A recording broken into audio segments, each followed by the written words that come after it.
Hi, I am Michelle Tennant Nicholson, and I co-founded friendsofeastflatrock.org with my husband.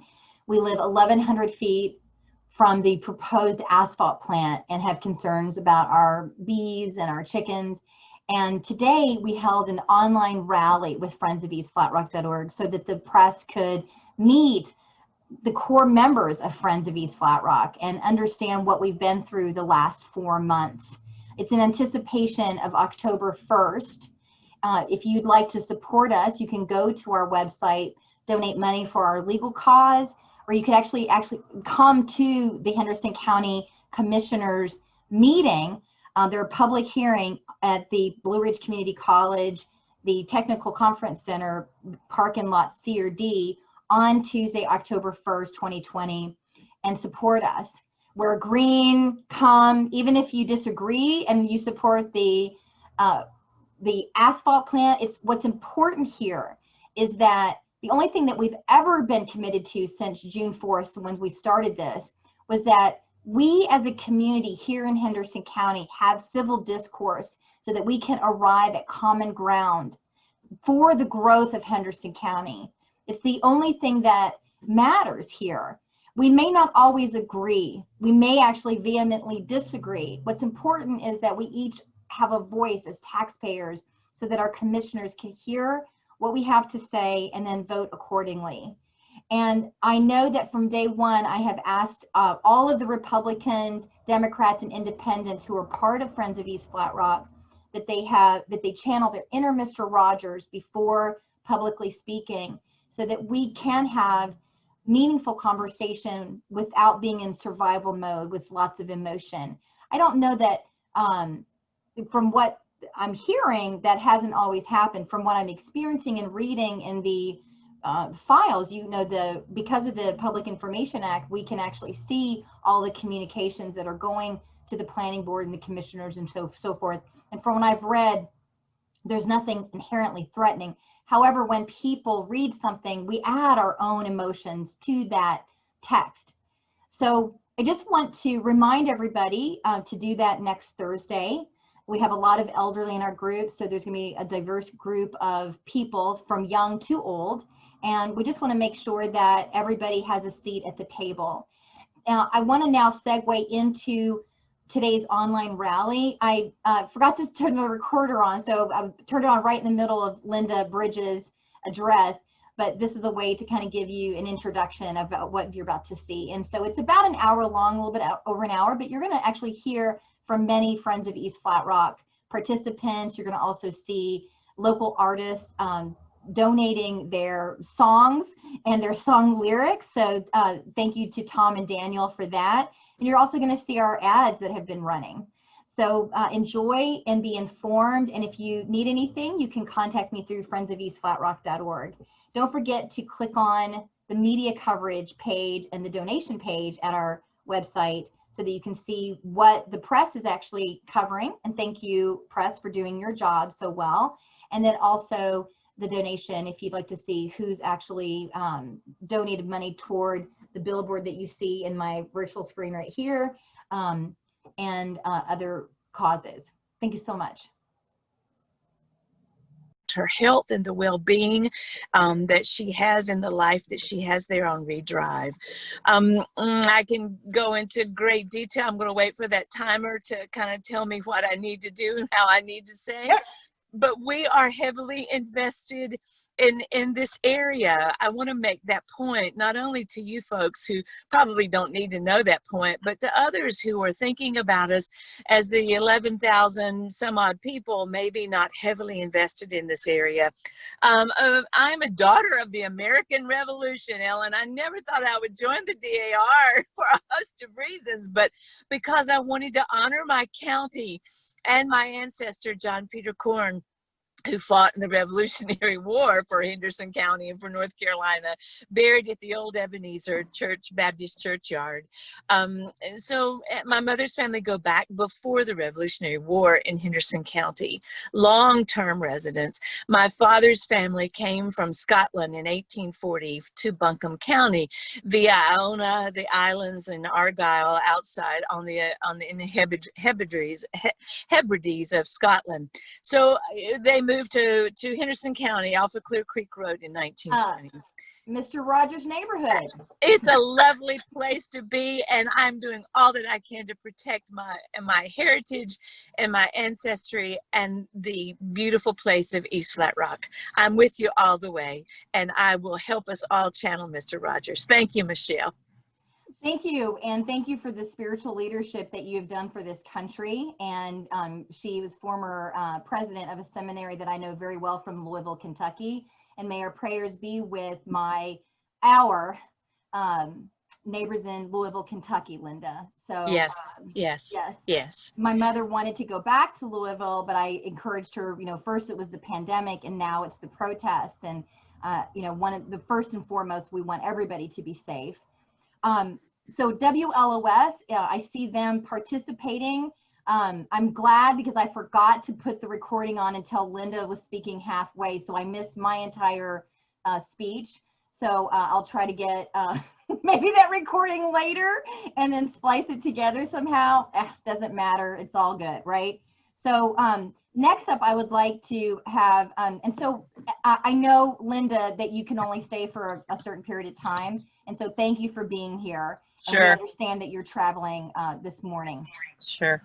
So up next, we're going to have the person that I also really see as a core member of Friends of East Flat Rock, like Linda, is Ellen Reed. And so Ellen is a health professional in our area with a longstanding. Ellen, please introduce yourself quickly. And then how has this whole process affected you personally the past 4 months?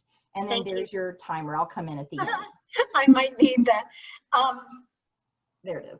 Good morning, everyone, and thank you for being here with us, our neighbors. I have been an advanced practice nurse probably forever, long before people were doing that. And as a result, have seen myself as a guardian of healthcare for many, many decades. And in 1995, moved here after the first bombing of the World Trade Center, where my husband was working. And we were determined to find a place of safety and peace and security. And we came to Henderson County, hoping to live out our life here, raise our 2 young boys who were just in 5th and 6th grade. And we accomplished that and moved to East Flat Rock 7 years ago and built a beautiful home so that we could live into our senior years. I'm here and became involved in June because of all of you, because of every one of you in my neighborhood, people I didn't even know before, and I'm very happy to know you now. I came because of my own neighborhood, Deer Meadows, my husband, my children who live here, and my 2 lovely grandchildren. I believe that this land is holy land. We came here because of the pristine air, the beautiful surroundings, the opportunity that it's close to a university, all of which were important in my career and in my life. And the fact that we might be scarred by an asphalt plant pains me. It really has scared me, has created an unfortunate feeling of fear that our health will be diminished, because we now know through research that an asphalt plant emits particles, some of which are nanoparticles, which flow through your lungs and up into your brain. We can't afford losing people in that way. We've worked too hard. We've all desired to be in a place like Hendersonville, and we want to keep it that way. We recognize that the planning that occurred several years ago gave us a promise. And that promise was to develop this land in the manner that we believed we could feel safe. And to rezone the land is a violation of that promise. Thank you. Okay, so next up is me. I'm going to speak for a few minutes. I'm going to keep my own time. And so I'm an international publicist. And so I work in my home, and I have since 2004. And that's when I moved to East Flat Rock. Previously to that, I was in Saluda. I moved to the area because of the Green River. I'm a whitewater kayaker. It's been something I've been doing since the 90s. And I just love the area. And we also love mountain biking. So we decided to, my husband and I, we got married in 2006. We did move into East Flat Rock in 2004. So he moved first, and then I moved in when we got married. Well, okay, we did a year before. Okay, so we were living in sin for just about a year. I apologize for those of you who hate that stuff. But I'm a Gen Xer. It's just the way we do things. So we moved here, and then we decided to just really pursue our hobbies. At the time, my husband was a bank manager. And we decided, you know, we're going to do a farm. We're going to do chickens. We're going to do bees. We're going to really lay down roots. And because it was office, commercial, residential, it was the perfect place for us because it had both. I had high-speed internet access for me to do my international PR campaigns. But then we also had beautiful trees in the backyard where we built a gazebo, and I could just sit and take a break. You know, I'm typically talking to people in a city. And so that's the energy that I just need to break from is here in East Flat Rock. So when we heard about this asphalt plant, we were pretty bewildered because the zoning doesn't allow for that here. And like Matt Elledge, Paramount Produce across the street from the site, as well as like when I built my business here, it just wasn't the zoning that was in place that we understood. So that was the first and foremost thing that we just don't understand. I'm caring for my 84-year-old mother the past year, and this application process has been, to say the least, cruel.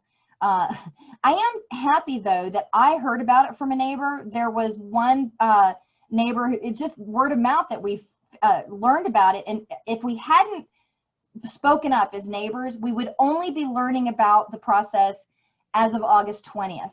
So by law, people beyond 400 feet aren't supposed to know. The press isn't supposed to know. And so we would only have been alerted with a few weeks ago. And to me, that needs to change. So as somebody who is a leader in this community, I've served on boards for the co-op. I've served as a precinct leader, you know, encouraging people to vote. I just can't believe that that is our law. That is, you know, my husband and I are like, well, what's next after this? Well, we'll see, because the commissioners will vote on October 1st. But I really want to look to see what's next for our community that way.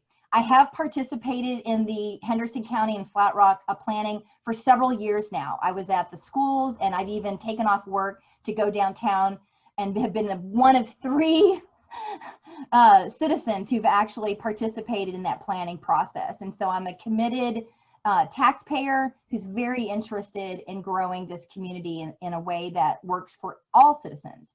And that's my time. And up next, Gary Steinberg. Gary, say a little bit about who you are. He's also a core member of the Members of East Flat Rock. And tell us a little bit about how the past 4 months have affected you.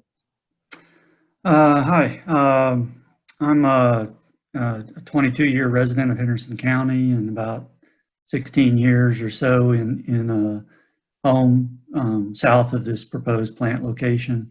I work as a technical professional in electronic and lighting, in the lighting business. To me, it just, for the same reasons a lot of people have articulated, you know, we're in this area because I chose to relocate to North Carolina for both professional reasons and have stayed because it's been a good place for me and for my family. The thing that's concerned me most is, I'm a very detail-oriented person, so I've spent a lot of time studying the issues, and the things that come out to me is an asphalt plant, regardless of whether it's permitted or meets regulations, is still a massive source of toxic air pollutants and hazardous particulate. When you look at the analysis of these things, it puts out 44 toxic chemicals and up to 29 tons of microscopic particulate into the air every year. That's 5 dump truck loads of hazardous materials going into the community's air every year.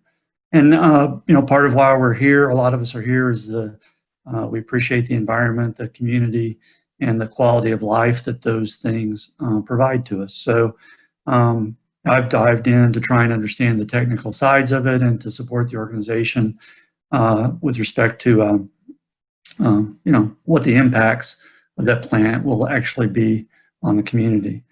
If the plant goes in, it becomes the single largest emitter of toxic and hazardous air pollutants in the East Flat Rock community. And I think we should do everything we can to avoid that.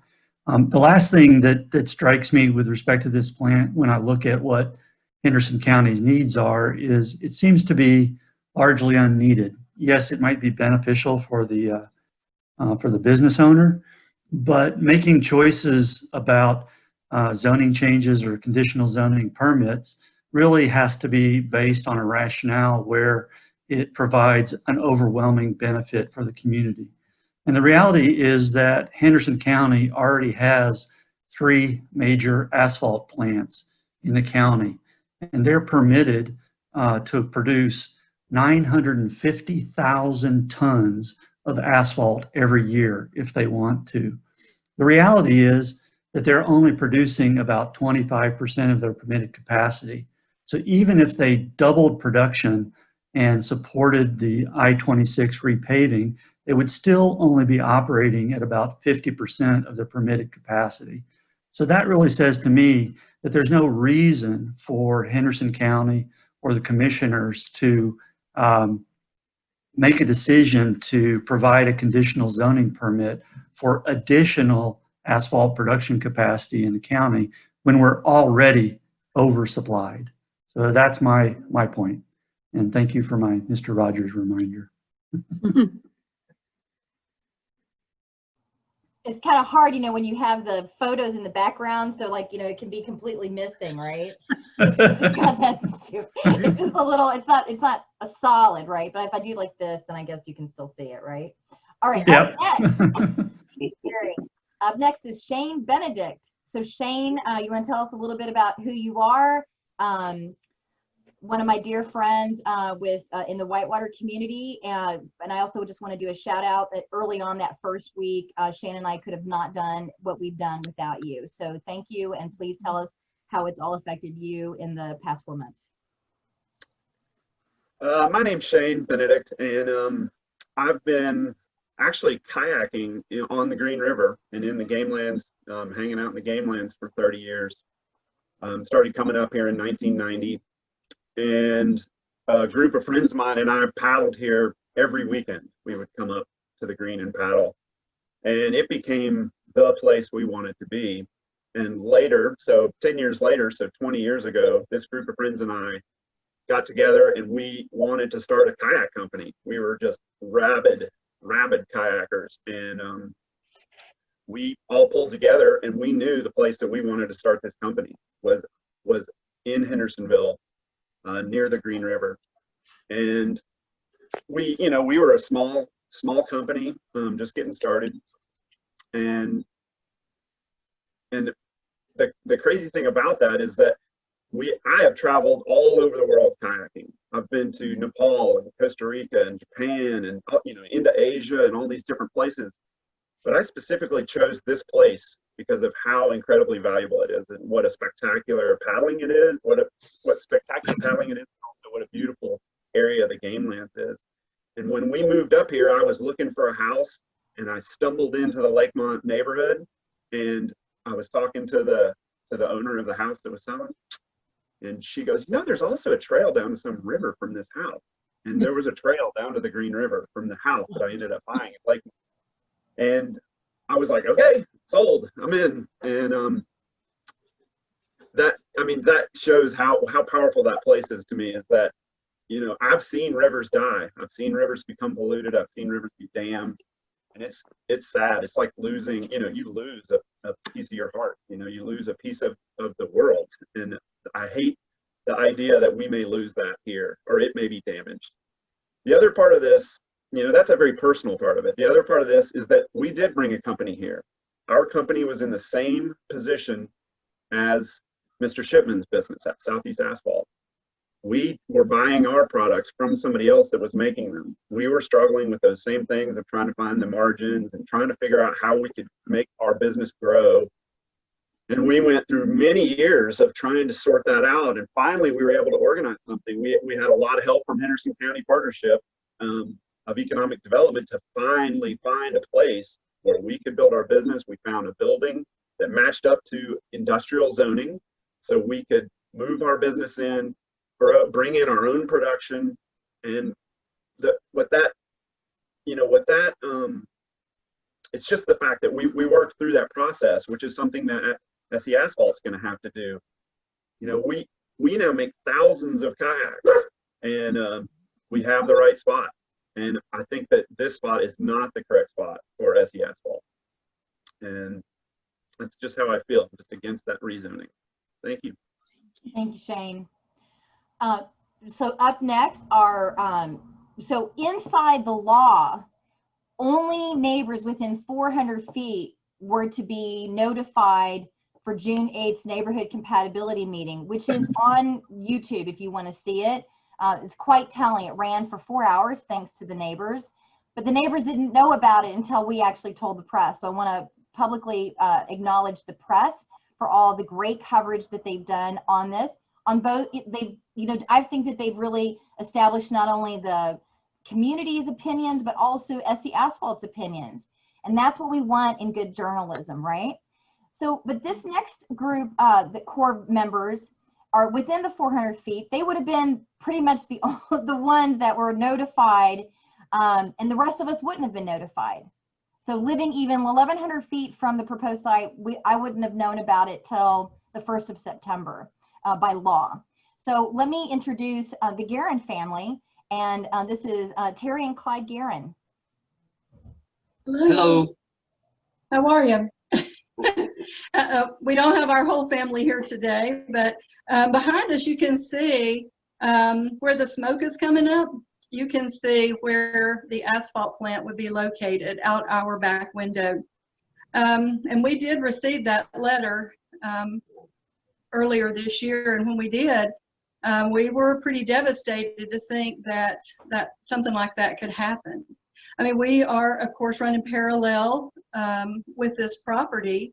Not only us, but 2 of our sons and their families are adjacent to our property. So that's 3 generations of people that would have to be living across from an asphalt plant. I mean, just think about the children playing out back, unable to,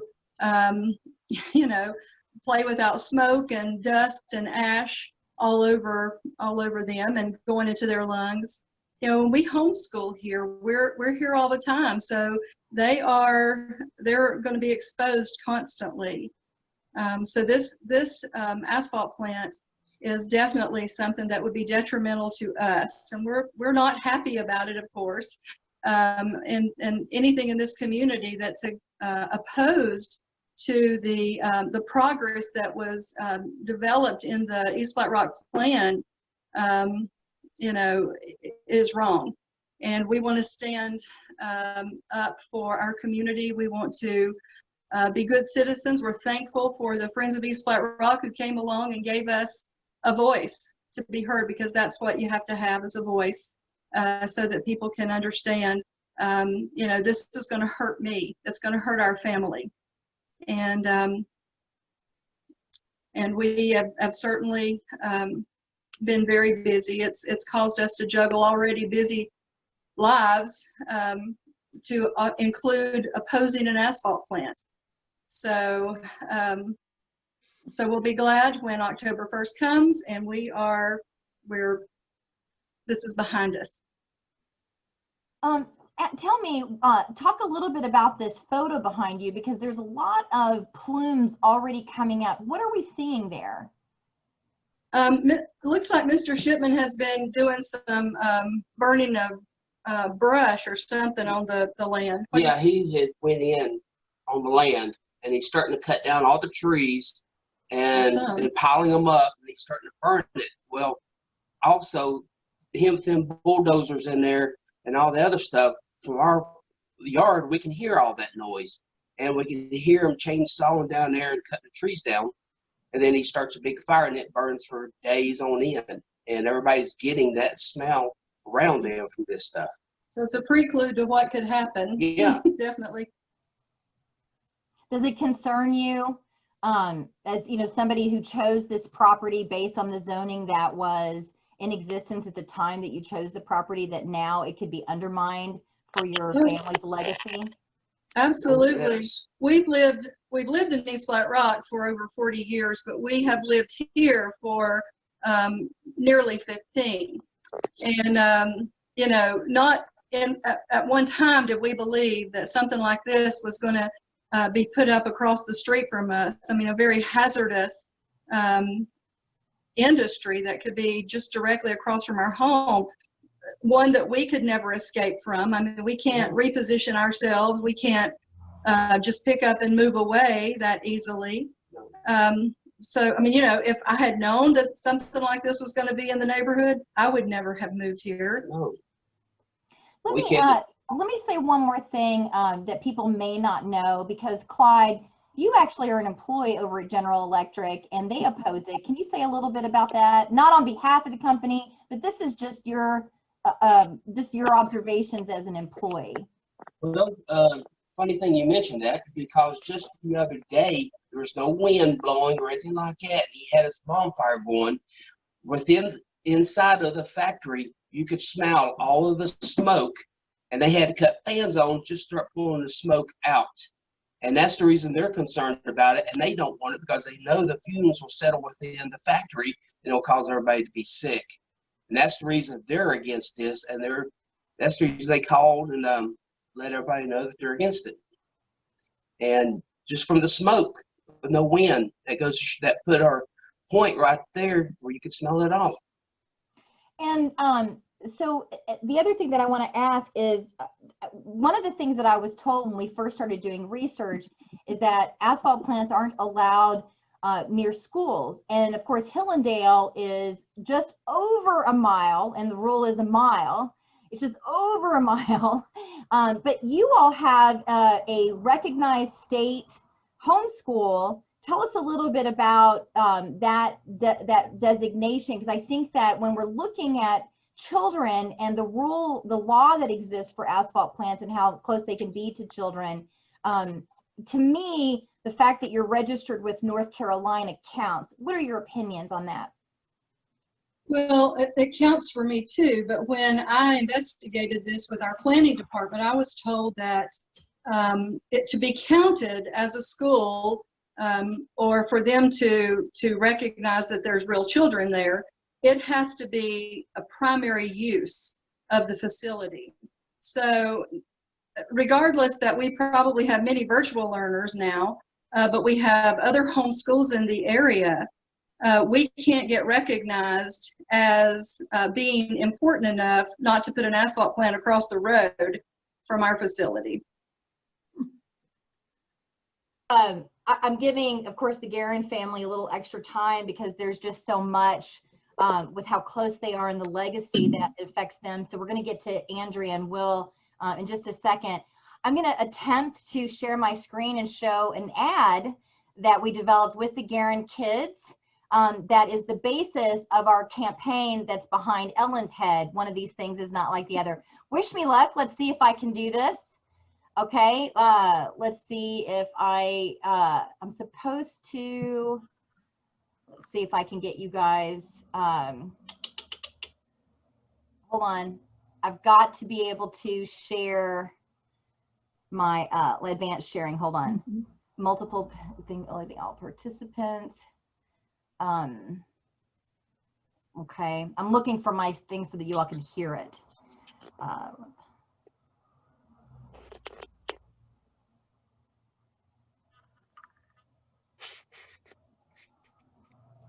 All right, I think I did it. Here we go. And here it is. Let's play. One of these things is not like the other. Yeah! Yeah! What's this? That's a house. What's this? That's a church. And this photo? That's a school. Okay, here's one. What's this? An asphalt plant. Well, which one of these things is not like the others? Asphalt plant. It's so simple. Even the Guerin children know an asphalt plant doesn't belong in East Flat Rock, 400 feet from where they live and go to school. Reject spot rezoning in Henderson County. Paid for by Mountain True on behalf of 9,000 friendsofeastflatrock.org. Beautiful. I want to thank you, Guerin family, for just always being front and center. The things that they're not talking about are the personal family struggles too, that everybody's been very humble about what's happening behind the scenes with regard to typical life stuff, right? Like, so for example, I had a friend die last week. I've had very big challenges with just life unrelated to the the pandemic and the protests and politics. And so I just know from all of us that are here today in this online rally what it has taken to actually participate. So thank you for that. Anything else that you want to say, Clyde and Terry? Just that we have grown to appreciate and love this group of friends in East Flat Rock. We appreciate the opportunity that we've had, not just to work together, but to really create friendships. It's done something here in this community that I think was unexpected, and that is that we all became one, and I'm happy about that. Yes, I am too. It's given me a different perspective as well, and it's helped us get through all of this, I think, because it has been hard. But having that group of folks that we're all on the same side, that's given us strength. We're certainly concerned about our opposition. I know we care about everybody's plight in all of this, just not in this neighborhood. Amen. That well said, well articulated.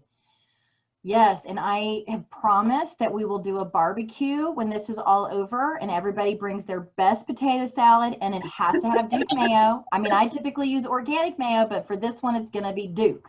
That's what my auntie always said. So, ain't no potato salad unless it's got Duke in it. That's right. Yeah. Okay. Perfect. All right. Up next, thank you so much. Thank And you. I consider you now family as well. Thank you so much. You too. Okay, Andrea Anderson, a prominent person in our group and also a prominent funder as well. You can thank the signs behind my head and Ellen's head in part because of her family's generous donations. So Andrea, do tell us how the past 4 months have, by the way, if you want to donate to our cause, our legal fund, you can still do that. friendsofeastflatrock.org, click the donate button. You can see everybody who's donated. Andrea, how has this affected you? Well, we moved here a year and a half ago from Louisiana and from New Orleans particularly. And we looked long and hard to find a place, and we settled here, and it was paradise. It is paradise. We just have never had anything like this. And for the last year, we sit outside and we marvel at just how beautiful it is. That's what we do. June 4th, the world cracked because Will walked in and said, "Hey, did you hear that they're building an asphalt plant down the road?" And I just was running around like a chicken with my head cut off, and thank God Michelle showed up and started all of this. I would never, ever have considered buying a home here and settling down here had I known that this was even a possibility. I frankly expect something like this from Louisiana to be up for discussion. I'm stunned that this is happening here. This property is clearly not appropriate for an asphalt plant. There's people all around it. And my biggest concern about them building it is you can't go back. Once they do this, there's no going back and fixing it. They can't wake up in a year and say, oh, God, that was a bad mistake. Let's not do this anymore. It's here, and I'm concerned that it's then going to be a domino effect, because if he's built this and he still has acreage, well, what's next? It's not going to get better. And I hope that the commissioners realize this. And I know that they said this is all about a land use question, whether the land is appropriate. But I hope that they realize also that it's also about people. It's not just about land, but when you have 11,000 people saying no, don't do this, I hope that they listen and hear what we're saying. And that's all I have. Thank you. Thank you. Will Tucker, please, somebody who has been a primary source of signs and the things that you see around town definitely comes from our core team member, Will Tucker. So Will, do tell us how this has affected you. Well, good morning, Michelle. Thank you so much. I want to put that out there to you and Shane for your hard work, guys. It's amazing to the energy you've brought to this effort. Thank you. Thank you. Thank you. Well, I moved up here with Andrea a year and a half ago. Honestly, she says we looked long and hard. To be honest, we came up here camping a little less than 2 years ago, and 3 days later we bought a house. I've been coming up here to Henderson County since 1974 when my sister moved here after college, and it's always had a wonderful place in my heart. I came up here camping all the time. Loved the mountains, loved Hendersonville, loved Flat Rock, and just so pleased to be here. Yes, when the asphalt plant news came up, I went and looked at the map. I went outside my backyard and I looked and I said, oh my gosh, when the leaves are down, we're going to see this thing. We're about 200 feet above probably the smokestack level. So anything that comes out of that stack when the wind is right is going to be in our yard. We smelled the smoke when they started burning the other day, and it's not the right place for an asphalt plant. I think that the Henderson County planning, the East Flat Rock planning, announcing that exit there on Highway 25 is the southern gateway to Henderson County. It should be a welcoming event when you get off the highway and head towards Hendersonville, and to have asphalt trucks and equipment and the smell, and just it's the wrong place for an asphalt plant. And I hope that the commissioners at this point get our message and got the planning board's message and take this to heart and do the right thing, and take care of our community. That's all we can do at this point. And again, Michelle, thank you so much, and let's stay the course, as Mr. John says, and we'll get this done. How's that sound? Thank you, Will. I appreciate your partnership, and you've been instrumental in the teamwork behind the scenes. So he's got some more time, so I'm going to use that time to show you the top cities in Henderson County that are supporting Friends of East Flat Rock. So let me share that with you. So here you can see, can everybody see this graphic? Let me know that you can. Can somebody unmute themselves and just make sure? We can. Thank you, Ellen. So Sarah made this graphic for us, and in Hendersonville, you can see, of course, that's the most.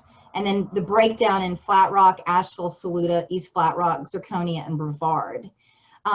This is just from the Facebook involvement. So this doesn't even capture the larger petition. The 11,000 on change.org is not even indicative of everybody, because there were handwritten petitions that were sent, and there is a public file. If you're interested, you can get that from Henderson County Planning Department. It is because of the Public Information Act, you are able to see all the emails that are sent, and you can judge for yourself whether they're in the spirit of Mr. Rogers and or not. And then also you can see the handwritten, you know, some people, some of our elderly and are sending in handwritten stuff, or people just prefer the handwritten stuff. Here is age and gender, which is also interesting. So you can see that it's, you know, male and females. And then we have, of course, because we're the demographic in it actually looks like the demographic of Hendersonville. And that to me makes me very happy, right? Because it looks like the community that it represents. So the other thing is I've got, that was our speakers. I'm gonna open up to other people here in a second. I haven't even seen this, you all. I wanna share a video with you. Barbara Bozen, another core team member, asked Daniel Sage, a local musician, to write a song. And I'm also going to show Tom Fisch's, actually, he's another local musician, and around Independence Day on July, we had another video. But before that, let's do this world premiere. I haven't even seen it, okay? So I'm going to share this one. So let's look and see. Here we go. We don't need no air pollution.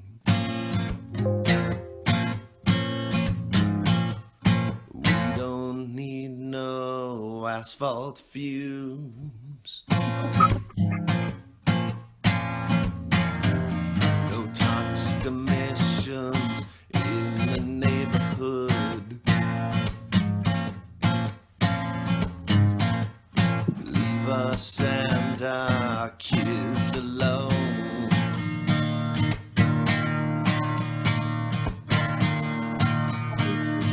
Yeah, listen, leave our town alone.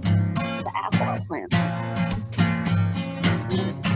All in all, you're just a breathing problem, so go.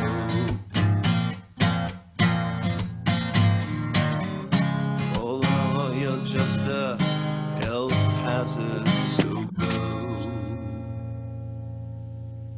Wow. I want to give thanks publicly to my staff member, Aeneas, who is in Budapest, Hungary, who volunteered his time to actually put that the graphics under Daniel's song. And so he just sent that to me last night. So that's, I'm really touched by also those in my own life who are coming forward and wanting to give in their own way. I'm also going to show Tom's, you all will recognize Tom in the local community, but he sent this in July and we used it for a Facebook ad campaign. You all may have actually seen it. So let's just look and see where Tom's video is. Here it is. So hold on just a second, and then we'll, and then I'll open it up to other comments, and then we'll be done.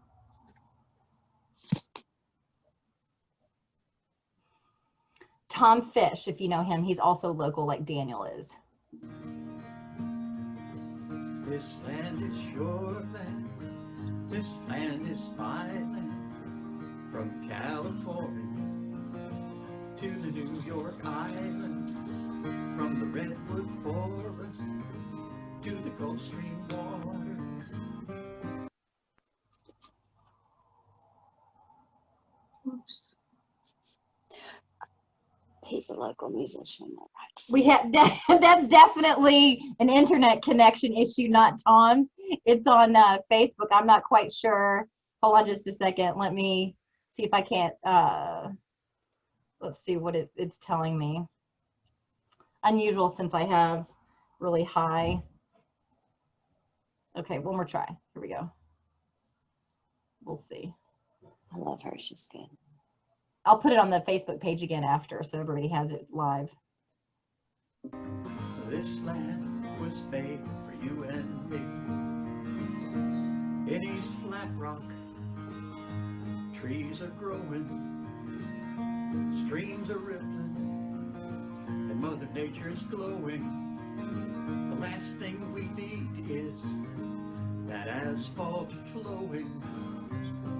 So no, we don't want the asphalt plant. This land is your land. This land is my land. From California to the New York Island.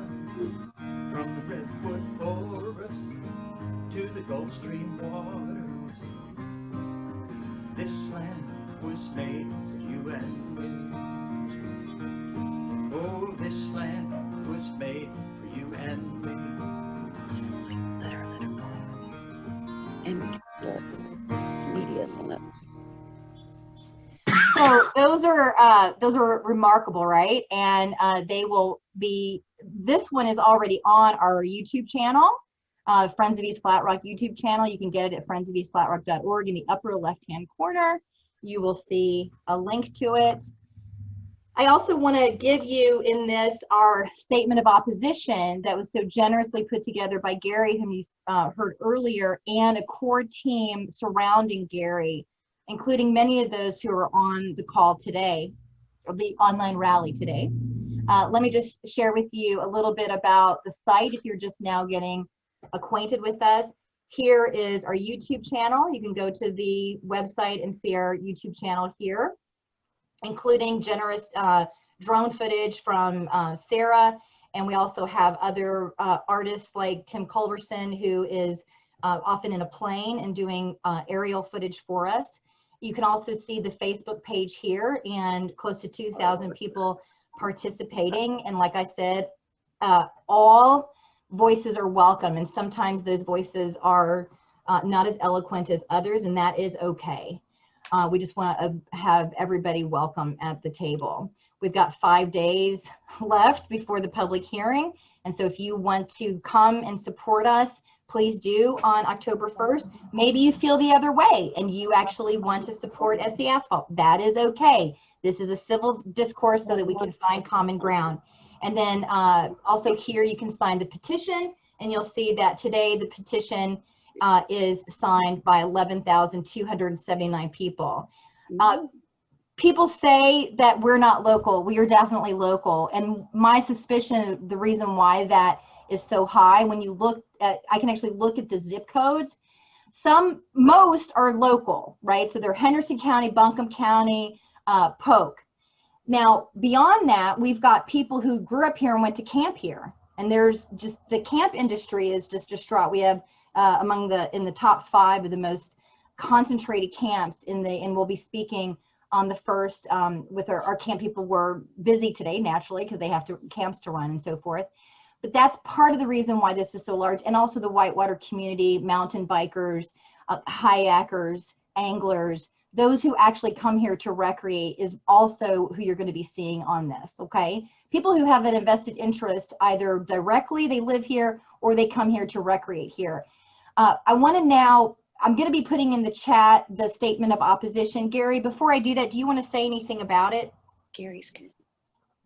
I mean, I think it's just a good resource for everybody to read. It compiles everything that we've collected and learned about the impacts of the plant. And so download it and read it. It's 38 pages long. It clearly states our position and the rationale for encouraging both the planning board and the commissioners to vote no. So use it as a way to educate yourself about the detail behind the impacts of the plant on our lives. And it's in the chat room. And you can always, for more information, you can email us at friendsofeastflatrock@gmail.com. I want to now open with our last 10 minutes. And of course, remember, if you didn't hear this at the beginning of the call, I always remind people to channel their inner Mr. Rogers before speaking, but then speak authentically. And we're going to move this, turn this over when you're speaking and keep you to 3 minutes. So if you see me doing this, that means you've got time. And if you don't see me doing this, I'll say Mr. Rogers' neighborhood. Okay, so I know that Chris and Terry were in especially wanting to speak. And so Chris, are you still feeling like you want to? Yeah, I can speak up. Please. Hey, everybody. Nice to meet you. I'm Chris Grotmans. and I'm a Buncombe County resident. A little to follow the model that you've been following with the personal story, and then the, you know, your reasons for not wanting this thing to happen. I'll kind of mirror that. So the Green River has redirected my life, much like Shane described earlier. I came to Western North Carolina because I was an avid kayaker, and I knew that if I didn't go to university in a place where I could paddle alongside my studies and have balance, I knew that I would flunk out of school. And so I moved to Asheville in 2004, and that was one of the most amazing times of my life, you know, kind of transitioning to life in Western North Carolina. As a result of that move, I've, you know, a chain of events was triggered where I met my wife, started a family, met my best friends, pursued athletic and stuntman goals. And ultimately, the river has, and the community surrounding it has given me the confidence and skills foundation to be successful in my long-term career, which is commercial and investment real estate. So my interest in this discussion is in what lies downstream. You know, the air quality components that you've mentioned seem very valid as well. I don't know quite as much about that, but what I'm concerned about is the anglers, tubers, kayakers, canoeists, I guess, children, grandparents, animals, etc., that are downstream. So I work with Keller Williams Commercial Real Estate in Asheville. I do serve all of Western North Carolina. There's probably about 15 people, you know, west of Charlotte that have my skill set. I manage the commercial investment department for Western North Carolina, and I'm often involved on the other side of this process in the application for conditional rezoning. So Mr. Shipman is making a bold move here, but this is a case in point for why a well thought through public land use ordinance and a master plan exists. When you have communities who don't have those things, then it's you know, people will just do whatever they want to with the land, and it can have a negative impact on the community. So fortunately, your attorney is excellent. I've seen him in action many times, and he's a rising star. Michelle, I think you're giving me a signal. So. Oh no, I was just saying. I was just like, "Yay, John!" Oh yeah, exactly. I agree. No, you actually have some more time. Okay, good. So he's going to handle the use by right case exceptionally well. So I won't take any time, though I fully agree with him and you that this is not appropriate, and it is not. It's just not zoned for that, period. From my perspective, there's many markets looking at Western North Carolina. There's capital investment coming in from our primary feeder markets of New York City, Northeast area, Florida, Texas, California, and a couple of others. That's where people are coming into Western North Carolina and investing money as businesses and real estate investors. And I'm one of the people that gets the call when these businesses and individuals and you know, family offices want to place capital here. And I have the opportunity to direct them towards Henderson County, Buncombe County, Madison, Haywood, wherever, and say, look, there's opportunities here, and this is where you should look. Henderson County has a strong and well-defined economic development narrative. It involves the apples, you know, agricultural tourism, vibrant Main Street, outdoor manufacturers like Native Watercraft, Liquid Logic, etc. And they're doing a great job. They're supporting local homegrown businesses. And the Henderson County Partnership for Economic Development, I speak with Brittany and Burton every month, and they're doing a great job. And this project is not consistent with that mission. And this decision, if the commissioners make it, does affect my personal decision to direct capital and business investment to Henderson County. So. Thank you. You know, on that note, really great. I want to bring everybody's attention to another video that we have on our. So this particular video on our, I'm not going to play it, but this is a woman who actually sold her company because, or her house in East Flat Rock. It was her dream home, but she had to move in the past 4 months because her elderly parents were aging and needing care. And so she had to sell her home. Her whole family had to move. And she had 5 buyers cite the asphalt plant as the reason they wouldn't purchase the property. because she had a timeline to care for her elderly parents, she had to drop the price $20,000 just to move it. So when we're told that it doesn't affect our property values, we already have an example of a woman losing $20,000 in a market where property's moving. So if you want to actually see that, you can go to our YouTube channel and see her information. It's anonymous on the YouTube channel because she didn't want to jinx the sale when we actually recorded that. And if you're curious about who she is and her real name, you can get the Public Information Act and look at the letters that she sent to the commissioners. On a related note on our channel, before I'm going to open it up to maybe Terry or Kim or whoever else would like to speak before we close. We're probably going to go just a few minutes over 11 at the top of the hour. We do understand if you need to leave at the top of the hour, but I just want to play this other ad that we had from a man who lives next to an asphalt plant currently in Grimesdale. So this is John Mason, and John Mason is a cattle farmer, and he's also construction. He's former construction professional, and he's also a former chaplain. Well, I guess he's still a current chaplain, right? So here we go, and I'm playing that. So here we go. Friends of EastFlatRock.org YouTube channel interviews Grimesdale cattle farmer John Mason about living next door to an asphalt plant.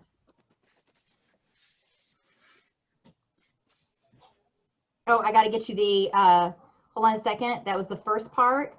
And then the second part.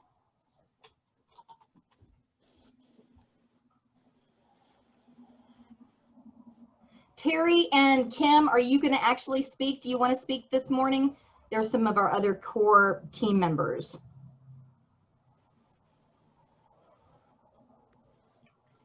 You guys can Terry, do you want to speak some this morning? I had not planned on speaking. I'm sorry? I had not planned on speaking, but I'm happy to speak. Yeah, give me just a then I would like for you to speak. Terry's father actually developed Highland Hills, and you can just speak for, you know, you don't have to speak long, but just so that everybody kind of sees your perspective about how this has affected you the last 4 months. And then Kim, I also just want to give you an opportunity before we close, since you were part of our core team member as well. Okay, I'll go first. So my name's Hold Terry. on, Terry, just a second. I want to see if Kim, and then I'm gonna I want to close with you. So hold on just a second. Kim, you can let me know if you want to speak or not. Okay, she's not unmuting, so I think that she doesn't want to. So let me just go ahead and play the rest of that ad. Okay, here it is. .org YouTube channel interviews Grimesdale cattle farmer John Mason about living next door to an asphalt plant. Well, that's what the commissioners said at one of the recent meetings. He was like, y'all need to call Raleigh. I can actually tell you who to call, but they won't come out. And I'm going to tell you, right now they won't come out because of COVID, because that's exactly what they told me. The last time was about 5 weeks ago I called, when it was so bad. And I don't call them every time. I finally just gave up. But it got so bad. It was so nauseating up here with the smell. And I've worked construction. I've built manufacturing facilities. I've had huge areas paved and all that. I'm not against construction. I'm not against things growing, but there's a right and a wrong place to put any kind of business. Asphalt plants, concrete plants, and those kind of plants need to be in industrial parks.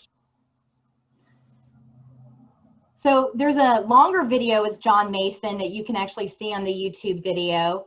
And I'm going to go ahead, Terry, now do your share, and I'm going to start your 3 minutes. And then we're going to close with final words from Matt Elledge, who actually built his business directly across the street from the proposed site. And he actually deals with mushrooms and produce, and he has a big concern. He employs 20 people. Go ahead, Terry. Hi, I'm Terry Reed, and my father was actually, his name's Ted Reed. He was the developer. He built all the homes in the Highland Hills neighborhood, which is the little neighborhood right there that's on the land that's adjacent to the place where Shipman wants to build his asphalt plant. And you know, like I grew up riding my bicycle in the little neighborhood, and my dad was building those homes, and it was his vision creating this neighborhood. He built very well constructed homes. They're all brick homes. You know, it's something that everyone who lives there, you know, especially, you know, my dad and me, my dad has passed on, but we are just very proud of it. And a lot of the people that live in the homes are the people that originally bought the homes from my dad. And they are just like aging in place. And then we have some new families that have moved in there as well. And one of the several things that are unique about our neighborhood is I'm highly impressed by, you know, if you drive around, I mean, the people take a lot of pride in their homes and their yards. And you always see people outside twice daily, every day, like at 9:30 and then around 4:30, you'll see people, the same people, you know, we all get together and kind of walk in the neighborhood. And with our pets, and you'll see, you know, little 4-year-olds walking with 87-year-olds. And it's just such a great little community. We look after each other, and I just can't imagine, you know, with the asphalt plant, what that would do, and how it would kind of, it would just be like not just a black cloud, but it would be a black cloud for us. It would just make us not want to just be outside as much. And I just see years down the road, if that happened, what it would do to our neighborhood, and how it would kill our spirit.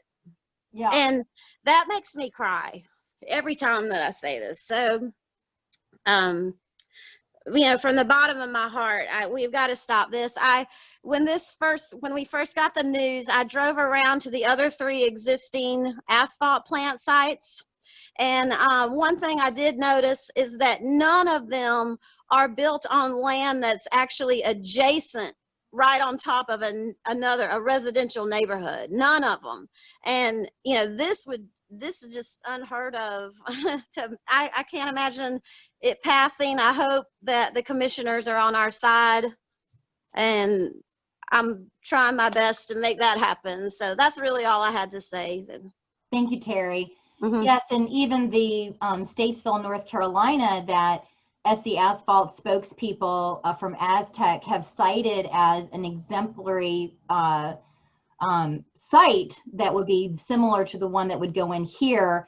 I called the neighbors, and the neighbors told me that, you know, one of the things that Aztec said was that while they had opposition at first, now the neighbors love them. And that is not the research that I found out. When I talked to these neighbors, they said that there's smoke and so forth. But the thing that's notable is even those neighbors are far away from the plant. If you look at the density of population near that asphalt plant, it's very, very rural compared to ours. If there is somebody who's on the line who is definitely wanting to speak before we close, please put it in the chat. We're going to listen to Matt Elledge, and then my intention is to close unless we have a burning share. So here we go. This is Matt Elledge, who is across the street. He employs people 20 across the street. Here you go. It is a known fact that the plant produces pollutants that cause cancer, central nervous system problems, liver damage, respiratory issues, skin irritations. You know, they're a monstrosity to look at and smell terrible. And those are all facts. You know, I own Paramount Produce, a business directly across the street from where Shipman wants to build his asphalt plant. When I built that building and moved my company into it, I never thought I would have to worry about an asphalt plant going in right across the street from me because the land is not zoned for that. There are many issues I have with the county, even considering rezoning this for Mr. Shipman. One of the issues keeps coming to the forefront of my mind. It's that I employ 20 people like you just discussed. Some of those are senior citizens. You know, with these toxins in the air, it's constant conversation in my warehouse about how it's going to affect them. You know, is this going to be a job for them in the future? Friends of EastFlatRock.org. Ladies and gentlemen, that is, yes, let's just see. Anybody else want to speak, please? So before we close, anybody else? I just want to remind everybody that the most important date, all the dates that we've been working toward the past 4 months, is Thursday, this Thursday, October 1st at 6 p.m. If you want to come to early, then please, many of us are getting there at 5. And so if the media who are present today want to come and get sound bites, we will be there at 5. Parking lot C or D, it's the technical conference center, the same place where the Henderson County held the planning board vote on August 20th. And if you want any information about that, please visit friendsofeastflatrock.org. And I thank you for participating today. Thank you, Michelle. My pleasure. Thank you, Michelle, for hosting us. And thank My you pleasure. to everyone on this video. I'm going to hang out for a little bit in case people have questions.